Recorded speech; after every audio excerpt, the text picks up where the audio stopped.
नमस्कार, मी धीरांश दाबेवरची आई. 2 वर्षाचं माझं मूल 2023 रोजी Imperial multi speciality hospital Chikhli येथे दगावलं.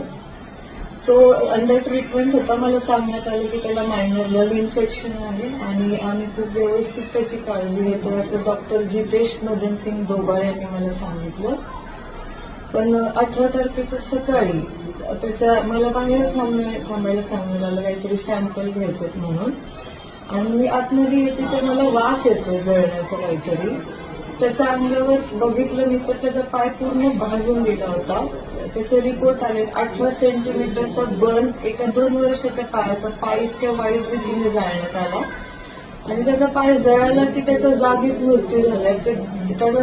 त्याची आई जवळ नव्हती. त्याचा श्वास कोंडला आणि माझं मूल जागीच गेले. आणि माझं मूल कशामुळे गेले नेमकं याची कारणं कुठल्याही रिपोर्टमध्ये अजूनही आली नाहीये. तुम्ही पोलीस स्टेशनमध्ये गेला होता, त्याच्यानंतर तुम्ही वायसीएम पासून सगळीकडून आणि वर्ष झालं फेऱ्या मारते. सगळीकडून मला खरं सांगितलं तर काहीही नीट मदत करण्यात आली नाहीये. काहीची कुणी ऐकायला मॅडम हे असे चालत नव्हतं अशी उत्तरं मला देण्यात आली. मला फक्त एक हे करायचंय की त्या डॉक्टरांच्या विरुद्ध कडक शिक्षा व्हावी त्यांना, जेणेकरून उद्या चालून एखादी आई तिथं जाते विश्वासाने तर तिथं मुलाचं चालतं